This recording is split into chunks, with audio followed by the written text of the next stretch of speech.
Las monarquías asiáticas desafían a la historia.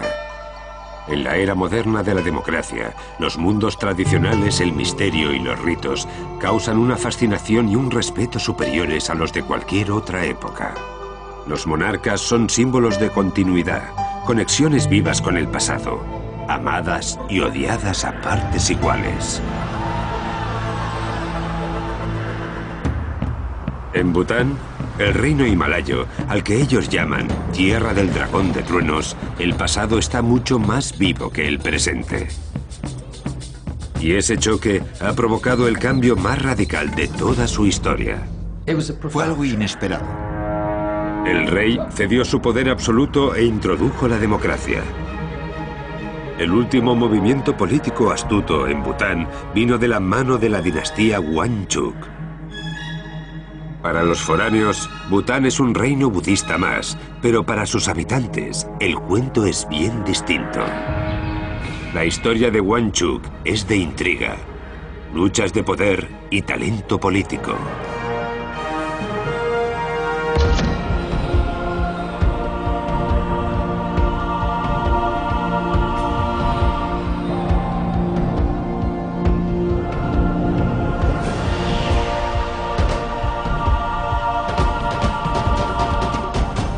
Monarquías asiáticas, Bután. Bután es un país diminuto sito entre montañas y valles del todopoderoso Himalaya. Un país de belleza extraordinaria que entre mitos y leyendas parece permanecer intacto al paso del tiempo. Los pocos visitantes que llegan al país lo conocen como Shangri-La, mientras que su gente le llama Druk-Yul, Tierra del Dragón de Truenos. Al igual que muchas de las cosas en Bután, el nombre proviene de una antigua leyenda. Hace unos 1000 años, un monje tibetano llegó a Bután para fundar un monasterio nuevo. Al colocar la última piedra de la construcción, oyó un ruido que bien parecía la bendición de Dios por su trabajo. Un rugido invadió el valle, el rugido de un dragón de truenos. Esa imagen de una criatura feroz es, quizá, una pista para entender la supervivencia de Bután. Antaño, el Himalaya estaba cubierto por un mosaico de pequeños reinos como el de Bután. Uno a uno fueron desapareciendo. Ahora, Bután es la única monarquía de la región. En Bután da la sensación de que tiene que haber algo muy férreo y sólido en lo que se refiere a la supervivencia de la nación. No pueden... Han de ser implacables si es necesario. No se comprometen con ciertas cosas. Esa supervivencia se la deben a los Wangchuk. Todos los reyes Wangchuk se han enfrentado a, al menos, una crisis durante su reinado. Todos ellos lograron superarlas con un hábil movimiento político. El primer rey, Ugyen Wangchuk, fundó la nueva monarquía y unió a Bután tras años de luchas internas. El segundo rey, Jigme Wangchuk, se enfrentó a siglos de rivalidad por el trono y consolidó su dinastía como una de gobernantes indiscutibles. El tercer rey llevó a Bután a las Naciones Unidas y se aseguró de que sobrevivían como estado independiente. El cuarto rey demostraría ser el más preparado de toda la dinastía Wangchuk para actuar a largo plazo. Gobernar Bután ha sido siempre un juego de política y supervivencia, un juego que a los Wangchuk se les ha dado muy bien. Son habilidades que pasan de padre a hijo, como si la monarquía fuese un negocio familiar y la política su divisa. La educación de los Wangchuk es clave para el éxito personal que cosechan. Nadie lo sabe mejor que Michael Rutland, un antiguo profesor de inglés al que contrataron como tutor del cuarto rey en 1971.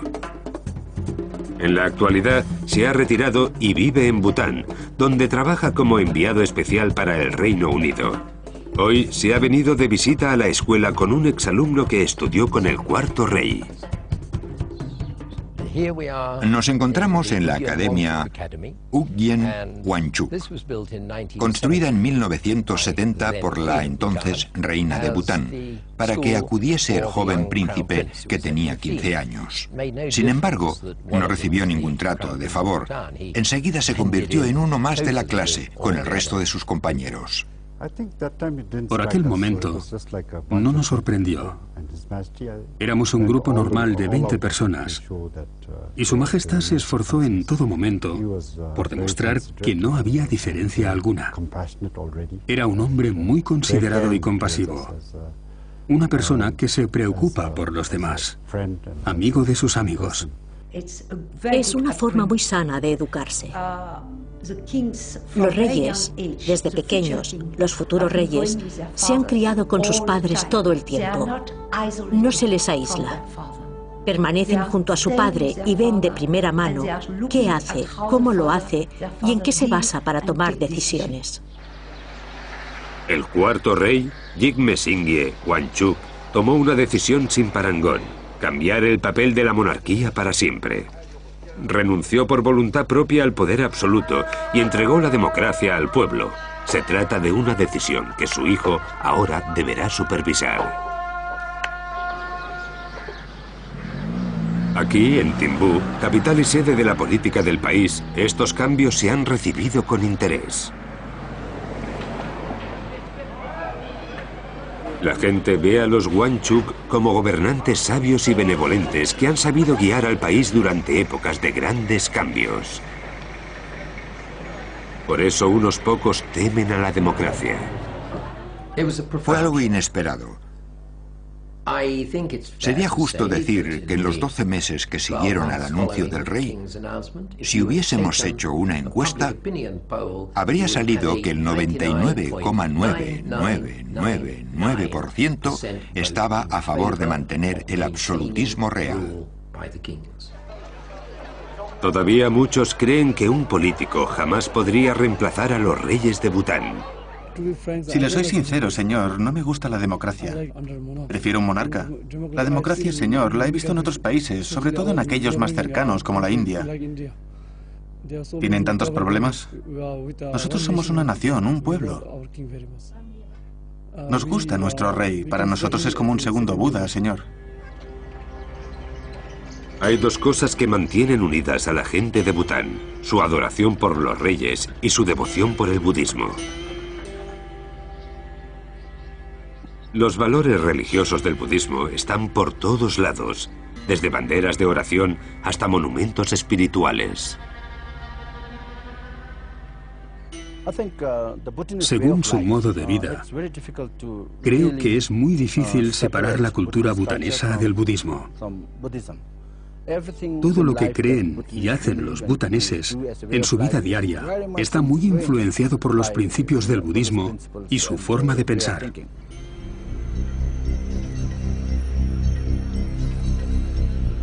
Hoy disfrutan de un eclipse solar total, que aquí solo sucede cada 370 años.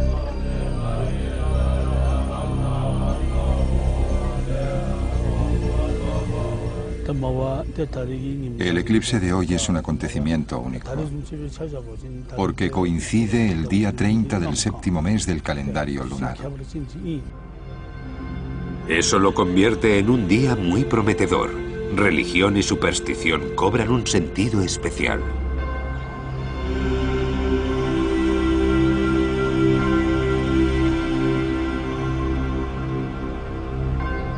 Se celebrarán rituales espirituales para repeler a los demonios que, según los butaneses, se están comiendo el sol. Obviamente, las oraciones se centrarán en la familia real.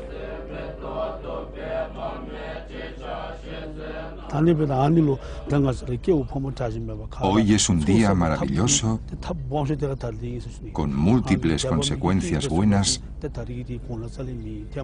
si haces las cosas bien.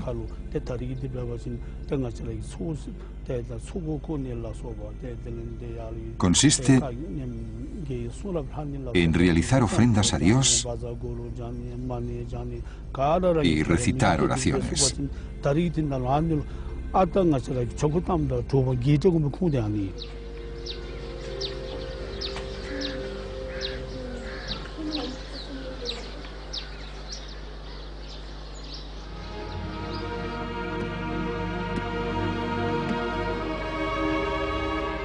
Cerca de la casa del ciudadano más mayor se encienden lámparas de mantequilla cada mañana, pero hoy con un cuidado especial.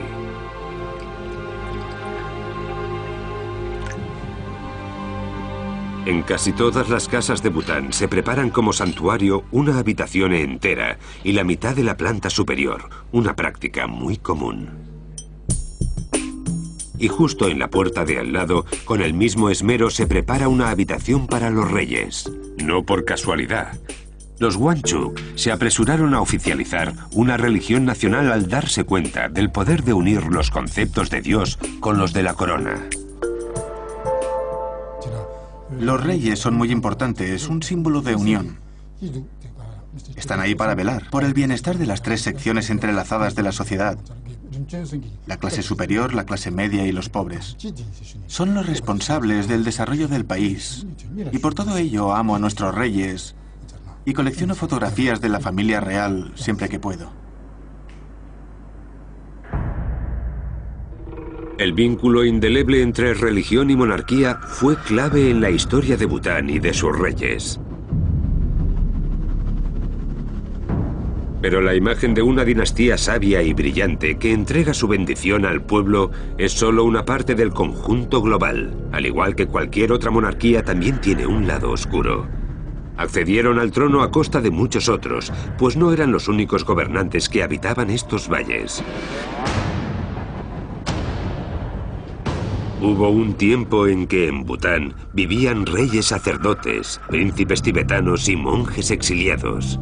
Para entender cómo llegaron al poder los Wangchuk, habrá que remontarse a la historia que les precede.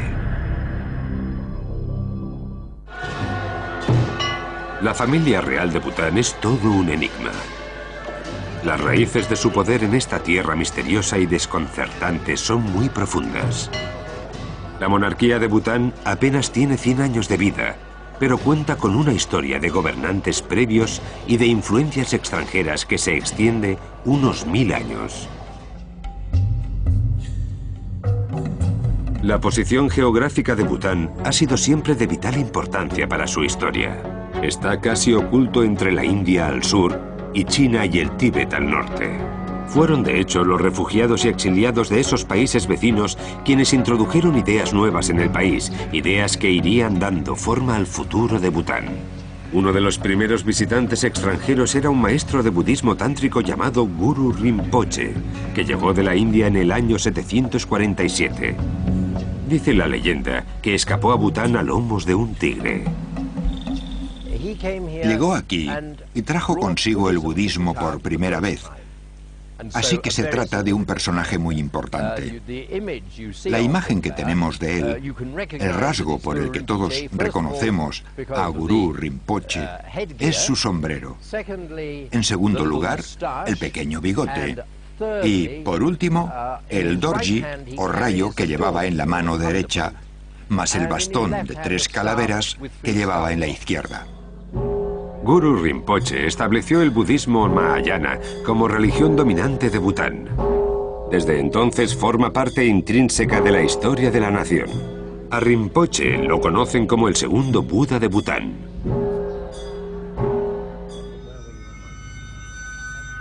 $800 años más tarde, llegó a Bután otro refugiado extranjero. En 1716, un lama, Nawang Namgyal, llegó a Bután en busca de asilo político tras la crisis del Tíbet. Terminó por convertirse en el líder espiritual de Bután. Tras una serie de victorias sobre los líderes de varias sectas rivales, se puso el título de Shabdrung, que significa a cuyos pies nos rendimos. Puede que un Shabdrung no fuese más que un monje, pero él tenía sin duda planes políticos para Bután, planes que llevarían finalmente al acceso al trono de los Wangchuk. El Shabdrung original, el Nawang Namgyal, era un personaje muy carismático. Llegó como refugiado del Tíbet y estableció sus normas. Introdujo la secta Drukpa Kagyu del Tíbet en el budismo. Construyó monasterios fuertes y resistentes al borde de los mejores valles, que todavía podemos ver hoy en día. Creó una infraestructura y un sistema de gobierno que trabajaba por el país.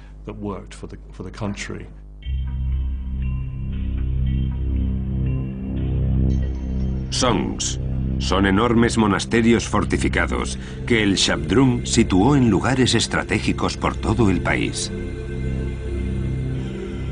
Proporcionan oasis de seguridad en una tierra bajo la amenaza constante de los países colindantes.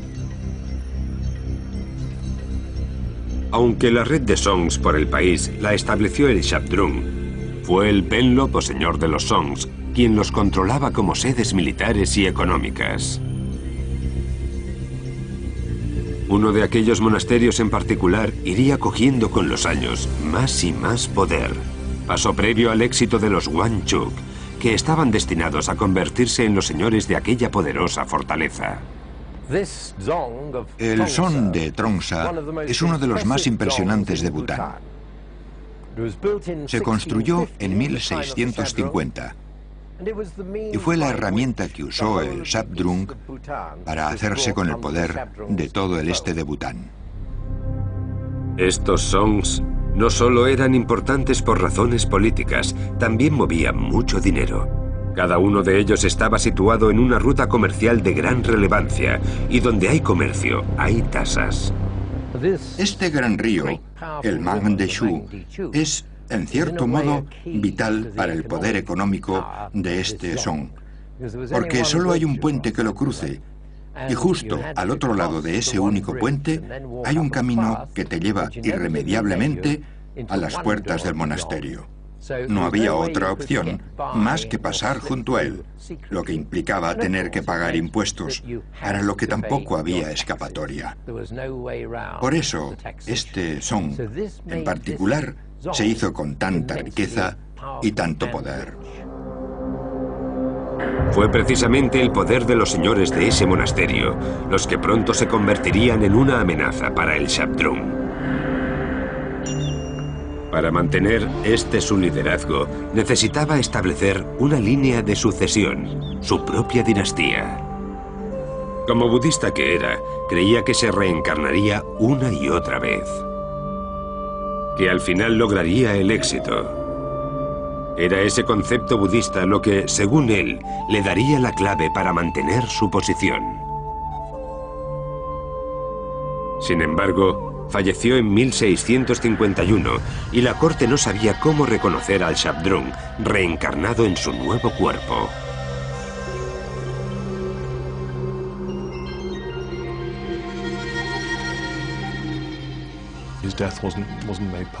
Ocultaron su muerte durante 50 años por miedo a un conflicto de sucesión. Existía un sistema dual para todas las autoridades temporales y espirituales, pero el problema de la sucesión se volvió bastante molesto entrado ya el siglo XIX, pues Bután se encontraba en medio de una guerra civil que duraría años y años. El liderazgo del Shabdrung se debilitaba con el paso del tiempo. Sin embargo, los señores de los Songs habían ido consolidando su posición y aumentando su poder a lo largo del siglo XIX.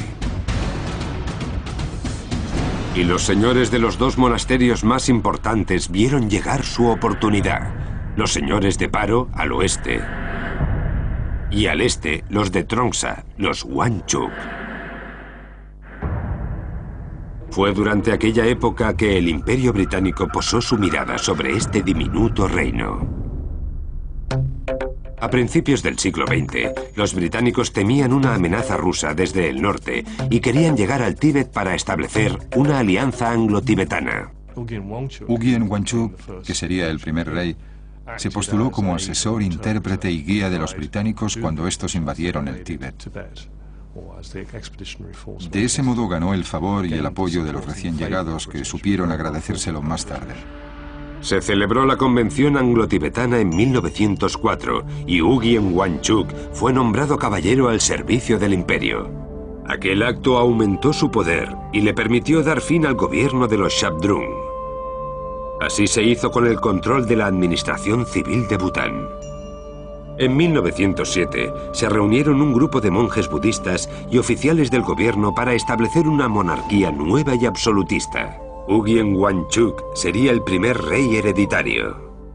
Dice la sabiduría popular que se encontraron en 1907 y dijeron: aquí veis a un hombre al que la vida, su familia y sus vendedores han puesto a prueba. Por su amor a la nación y su valentía a la hora de proteger el país, lo elegimos. Desde mi punto de vista, era un diplomático consumado. Aunque solía ir descalzo, era un consumado diplomático. En una gran reunión celebrada en Punakha en 1907, se acordó y firmó el Genya, el contrato. Todos los gobernantes locales de Bután estaban de acuerdo. Este gran son de Trongsa fue la semilla del poder, el centro del poder al inicio de la monarquía.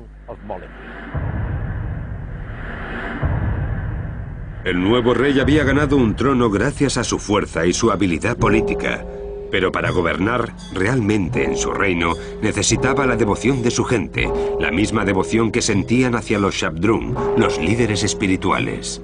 Por eso, gracias a una habilidosa maniobra, unió el concepto de Dios con el de rey, al igual que sus predecesores.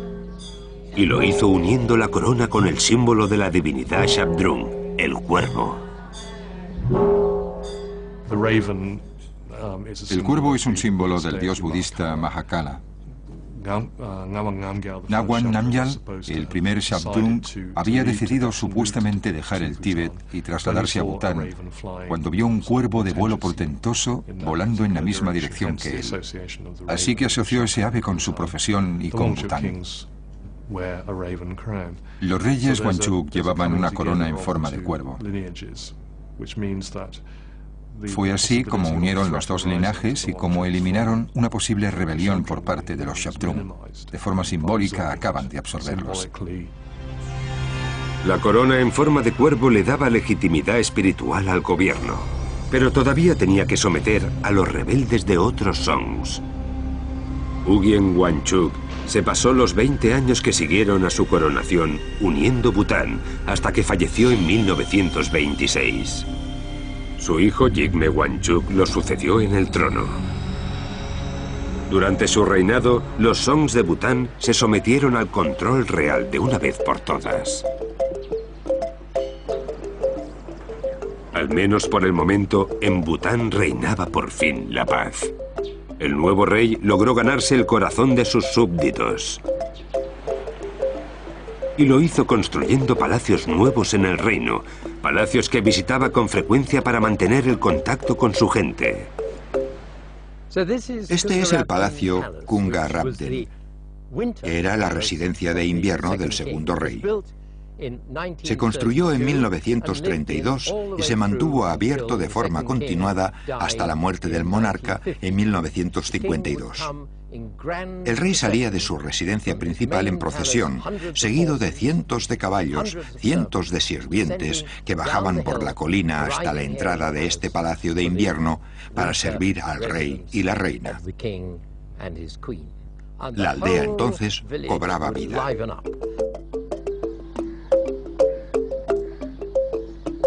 Nebu Dorji era un muchacho cuando el segundo rey construyó esta residencia de invierno en el pueblo. Su estadía anual se celebraba con una fiesta en la que participaban todos los habitantes.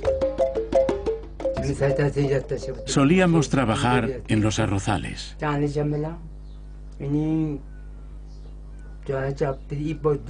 Arando, plantando, arrancando y cosechando.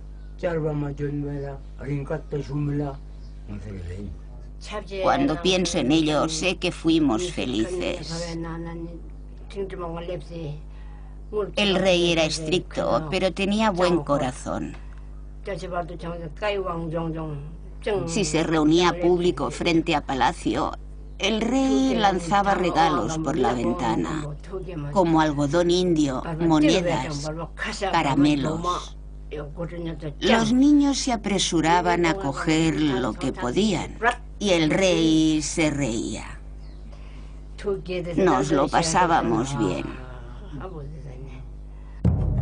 Su posición de rey absolutista y sus esfuerzos por atraer a la gente no le garantizaban la seguridad de la dinastía Wangchuck.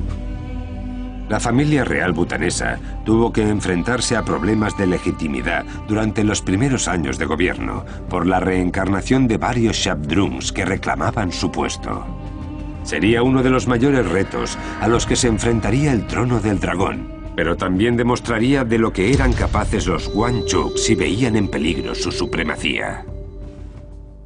En 1931, la monarquía de Bután llevaba 24 años en el trono, aunque no eran el único grupo con hambre de poder en el reino de los dragones. Jigme Wangchuck llevaba solo 5 años en el trono cuando surgió de la nada un Shabdrung reencarnado. Jigme Dorji, el segundo Shabdrung, amenazaba el derecho de los Wangchuck a la corona. El por aquel entonces Shabdrung y sus seguidores apelaron a Mahatma Gandhi en la India para que lo reinstaurara en su antigua posición. Fue más o menos en 1931. Pero en aquel año el resultado fue exactamente el contrario. Dicen las leyendas populares que se deshicieron de él y que vestía bufandas de seda. Se trata de una historia que todos los butaneses conocen, pero de la que prefieren no hablar. Es como un secreto nacional, una parte del lado oscuro. Sin embargo, no hace mucho, una de las reinas escribió sobre el pasaje en la biografía de su padre. Fue un acto de valentía, y lo resolvieron de forma definitiva a la manera de los Wangchuck. Durante las 2 décadas que siguieron, el segundo rey reinó en paz. Falleció en 1952 y su hijo Jigme Dorji Wangchuck subió al trono del dragón. Al igual que su padre y su abuelo, el tercer rey tuvo que enfrentarse a una gran amenaza para él y su trono. Cuando China invadió el Tíbet en 1951, el comunismo llamó a las puertas de Bután. Los butaneses que trabajaban las tierras no poseían nada, ni tenían derecho a ello, así que el comunismo les pareció una idea atractiva. El tercer rey actuó con prontitud, se alió con los vecinos del sur y en casa inició una serie de reformas. El rey inició una serie de reformas a gran escala. La más importante fue la reforma de las tierras. Expropió algunos terrenos de los monjes, que eran muy ricos, y redistribuyó otros. Sin duda, al menos desde mi punto de vista, las reformas de este tipo son las más arriesgadas para un gobernante. La alianza con India ayudó considerablemente al desarrollo económico de Bután. Se construyeron infraestructuras modernas como carreteras o sistemas de comunicación a cargo de la India. En 1966, el tercer rey convirtió la ciudad de Thimphu en capital de Bután. Así que el tercer rey que gobernaba entonces todavía estaba considerado como un gobernante inteligente y con previsión de futuro. Alguien adelantado, incluso a las necesidades de su país. El programa de modernización del tercer rey ayudó a prevenir las intenciones chinas de expandir su país más allá del Himalaya. Una vez más, el rey de Bután había asegurado la independencia de su nación. En 1971, Bután entró a formar parte de las Naciones Unidas, una membresía que fortalecía enormemente su estado soberano. Fue una alianza que garantizó la independencia de Bután.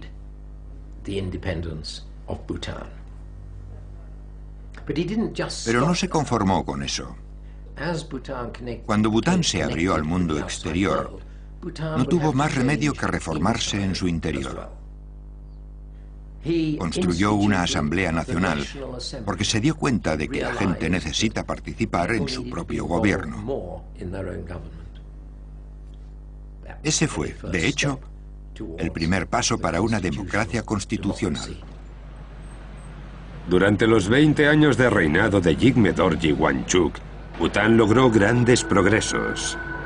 Al tercer rey se le conocía con cariño como el padre del Bután moderno. Falleció joven, a los 49 años, y dejó a su hijo Jigme Singye Wangchuck sobre el trono en 1972, con solo 17 años de edad. Imaginaos, tenía 17 años. Era un niño que estaba jugando al fútbol cuando lo pusieron a reinar.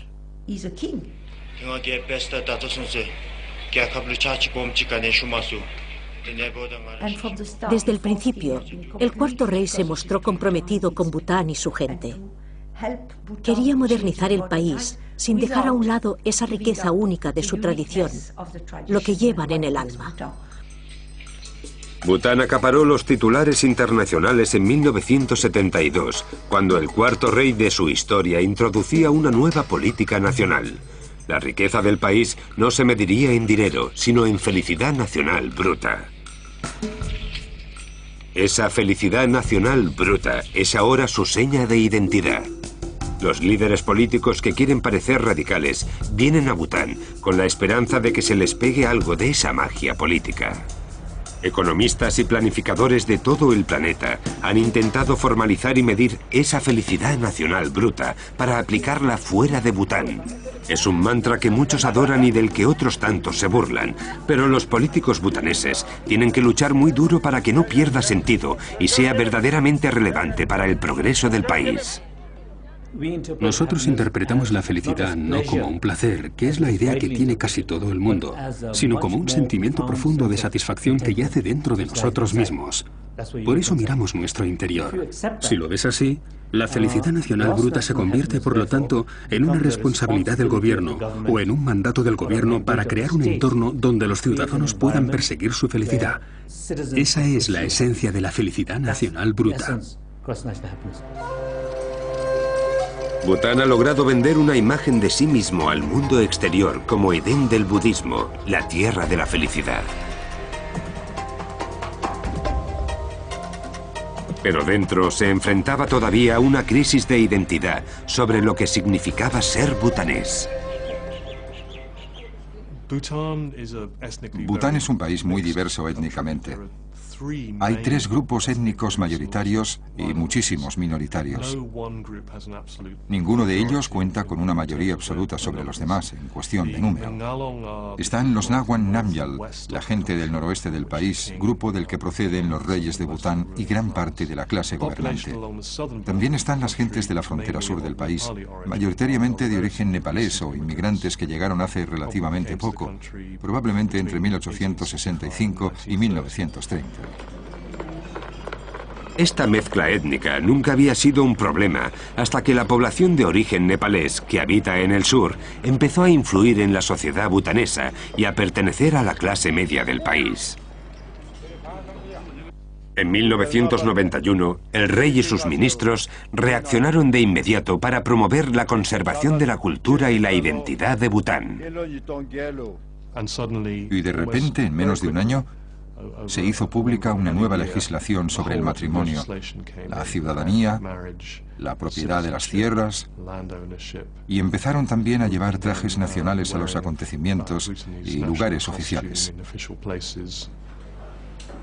Aún hoy, los niños en el colegio llevan el traje nacional. El de los hombres se llama Go. Su origen se remonta a hace siglos y era el traje oficial de las Cortes del Dragón. La herencia Drukpa de Bután forma parte de su identidad nacional y tiene el respaldo de la monarquía y de las clases altas de la sociedad butanesa. En mi opinión, la decisión de Su Majestad, el cuarto rey, a la hora de dar este paso, fue crucial para inculcarles a nuestra juventud y a las futuras generaciones ciertos valores. No podemos perder nuestra cultura por unos pantalones vaqueros. Debemos ser, ante todo, butaneses. Da igual de qué parte del país procedemos, todos somos butaneses. Para conservar nuestra cultura hay que respetarla, al igual que hay que respetar la religión, a los mayores, a los profesores, a los monjes budistas. Son valores, creo, que refuerzan el sistema que nos permite seguir adelante. A pesar de todas estas medidas, daba la impresión de que la cultura y la identidad butanesas seguían en peligro, y crearon un censo que definía cuán butaneses eran sus habitantes. Si no eras suficientemente butanés, debías marchar. En 1988, el gobierno de Bután había censado toda la zona sur del país, pero un gran número de las personas que se consideraban ciudadanos legítimos, con permiso de residencia, etc., generaba dudas al respecto. En especial los nepalés parlantes del sur.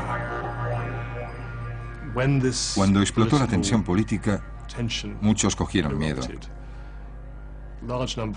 Ya fuese porque habían arrestado a un miembro de la familia sin decirles a dónde lo habían llevado, o porque las fuerzas de seguridad del gobierno butanés los acosaban y les decían, abandonad el país, o bien porque la presión era cada vez mayor para que todo el mundo participase en manifestaciones y actividades en contra del gobierno. Los coaccionaban con amenazas, con violencia. Hubo mucha gente que se vio acorralada. En los 3 años que siguieron al censo, los nepaleses del sur huyeron a los campos de refugiados de Nepal. Entre 1991 y 1992, el momento álgido de aquella migración, llegaron a los campos de refugiados de Nepal cerca de 600 personas diarias. Con ellos llevaban historias de torturas, violaciones y violencia por parte de las autoridades butanesas. Al principio, la comunidad internacional apenas dio credibilidad a los testimonios. No creían que Bután, el último Shangri-La, fuese capaz de tales atrocidades. Sin embargo, el número de refugiados era prueba más que evidente de lo que ocurría. 1/6 de la población se había visto obligada a huir del país hacia los campos de refugiados. El mundo no podía seguir haciendo caso omiso de tal abuso a los derechos humanos. Las posibles consecuencias para el trono del dragón serían muy graves. ¿Cómo iba a desviar el tema el propio rey para no perder el apoyo de la comunidad internacional que tanto necesitaba su pequeño territorio? Al igual que sus predecesores, tenía que resolver una gran crisis nacional, y al igual que ellos, lo logró con un golpe magistral.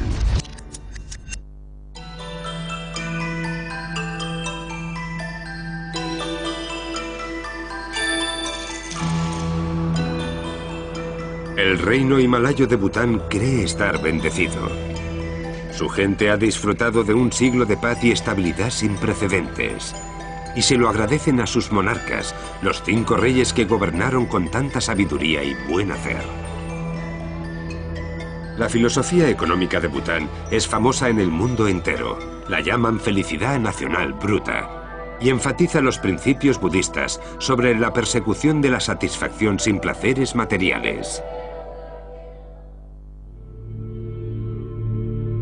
Pero el reino del dragón de truenos ha tenido que superar numerosos obstáculos en sus 400 años de historia.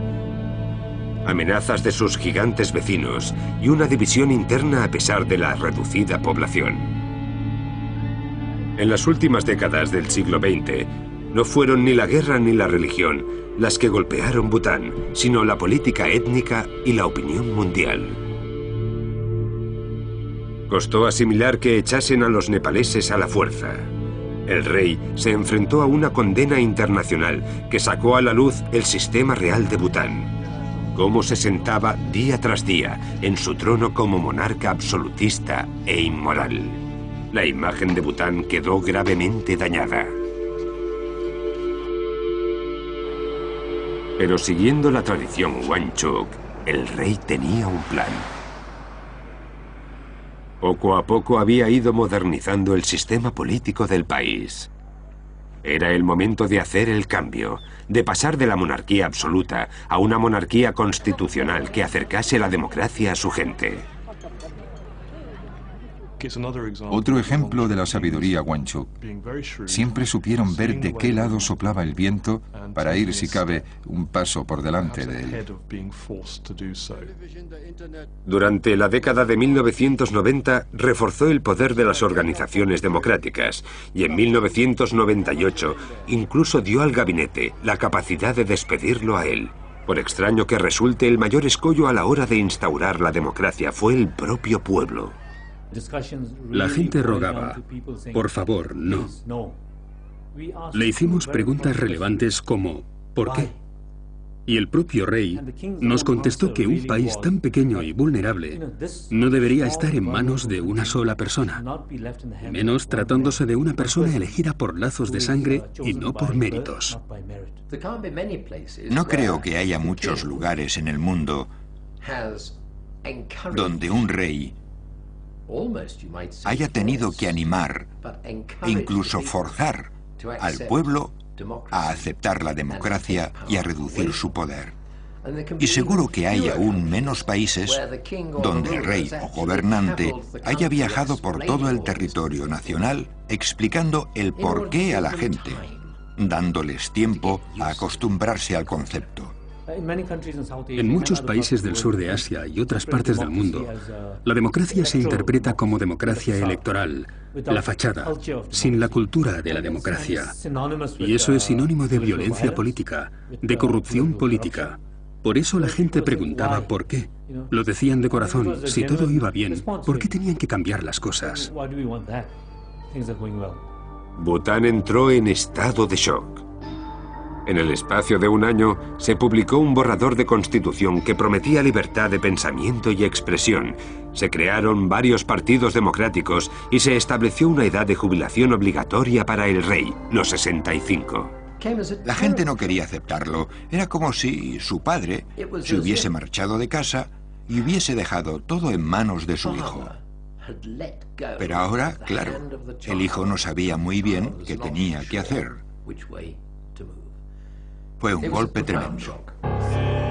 No sería el único golpe. No obstante, en 2005, solo 6 meses después de que se publicase la Constitución, el cuarto rey dio un nuevo aviso. En 2005, durante el día de la celebración nacional, en diciembre, el rey dio su discurso habitual y dijo que dejaba la corona y que el príncipe sería nombrado rey. No nos lo creíamos, no queríamos que llegase aquel momento. Si me paro a pensarlo, era como si el padre hubiese alcanzado su meta y ahora fuese el turno del hijo. En solo 2 años, el cuarto rey había instaurado una constitución nueva, puesto en marcha las primeras elecciones de la historia del país y abdicado. Su legado pasaba al hijo, Jigme Khesar Namiel Wangchuck, un nuevo butanés para una nueva era. En el momento en el que el rey colocaba la corona en forma de cuervo sobre la cabeza de su hijo, el país entero echó una mirada al futuro. Es muy especial. En primer lugar, porque celebramos 100 años de monarquía y segundo, por la coronación. Es la primera vez que veo cómo coronan a un rey. Es maravilloso ver a un rey o a un líder en sintonía con su pueblo y tan preocupado por su gente. El rey será siempre especial para nosotros. No importa que cambie el gobierno o que pase de monarquía a democracia. Para la gente de Bután, el rey es especial. Le queremos. ¿Por qué? No sabría explicarlo de otra manera. En lo que respecta a política, se trata de un país muy joven, con un rey muy joven al mando. Solo tiene 28 años. Y el quinto rey se enfrenta a un nuevo puñado de retos. Bután está dando los primeros pasos hacia el siglo XXI. Lo primero era superar las elecciones inaugurales con una población que ve la democracia con desconfianza. La gente está un poco nerviosa porque todos hemos visto ejemplos de países democráticos a los que no les ha ido muy bien. Es cierto que amplía las posibilidades de gobierno, pero no garantiza ni la prosperidad, ni mucho menos la felicidad. Es una democracia, es decir, la población vota. Pero no se trata de una democracia total, porque cuando votan solo pueden escoger entre 2 partidos. Y si miramos a los líderes de esos partidos, vemos a gente que sigue muy de cerca a la familia real y a Palacio. Así que el trabajo sucio de la política se le deja a otros.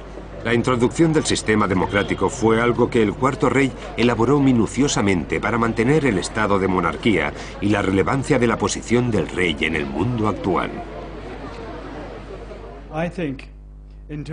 En lo que a proporcionar una seguridad emocional y psicológica al pueblo se refiere, en tiempos en los que incluso la democracia tendrá que superar varios obstáculos, creo que el rey desempeñará un papel vital, como ahora. Pero al mismo tiempo, no va a interferir en las actividades de gobierno de forma directa. Estará ahí, siempre estará ahí, será una presencia que asegurará que aquellos que están en el poder se comporten correctamente y en beneficio de la gente. Siempre será un gran modelo de fuerza ética para el país. A Jigme Khesal Namgyel Wangchuk le han dejado el listón muy alto y deberá trabajar duro para estar a la altura. Now, we've worked very hard, and today we can proudly say that the system that we've built, the unique and profound constitution that we've drafted, are as strong and as sound as possible. We are off to a very good start. Our democracy to fulfill... Estamos ante un periodo de transición para la monarquía. Su futuro dependerá de los jóvenes y futuros reyes. Creo que la esencia de la monarquía bhutanesa no va a cambiar. Se basa en la relación entre el rey y la gente. El rey entrega su amabilidad al pueblo y la gente se lo agradece con su lealtad. En eso consiste el sistema bhutanés.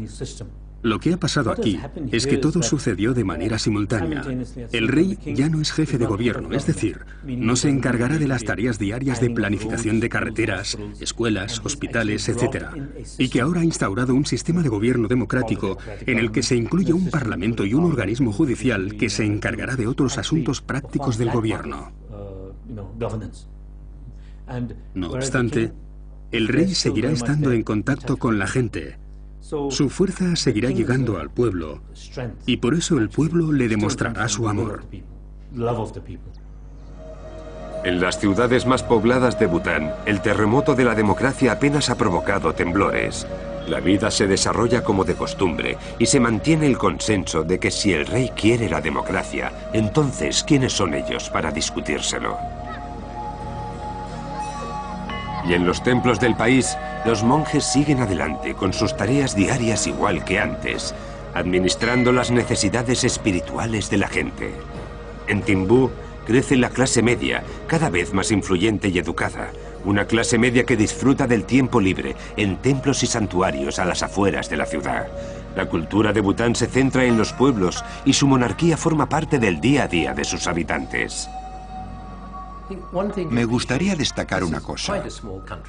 Es un país muy pequeño con una población pequeña. No sería exagerado afirmar que todo el mundo se conoce. Por eso son como una gran familia. Y si alguien vive aquí o pasa aquí cierto tiempo, al final también lo invade ese sentimiento de familia. Bien, pues como rey eres el padre. Tu deber es la gente, al igual que un padre se debe a sus hijos.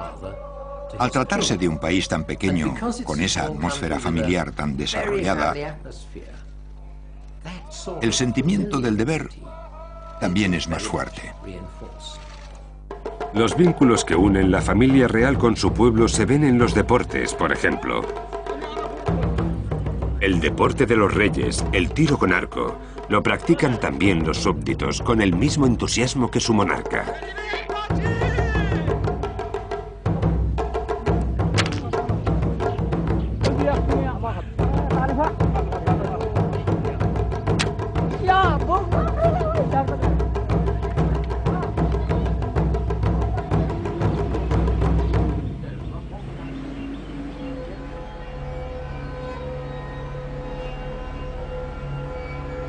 Cultura de pueblo, la fe budista, la deferencia para con el rey.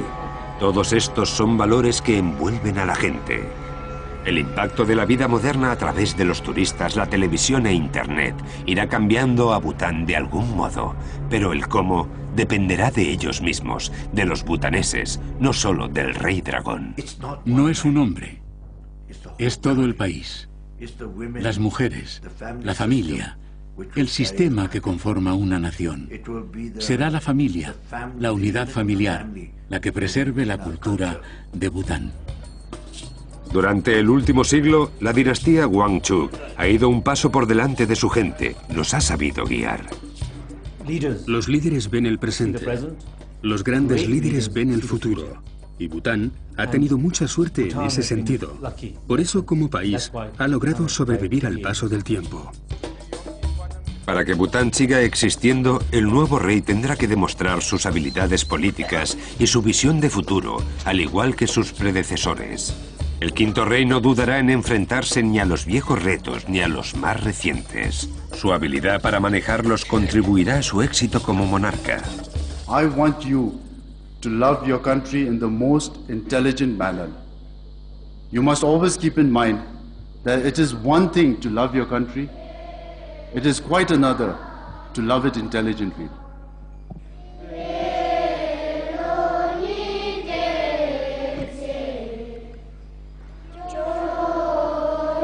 El futuro de la monarquía de Bután está en manos de su joven rey. Y lo que es más importante, en las manos de los propios butaneses.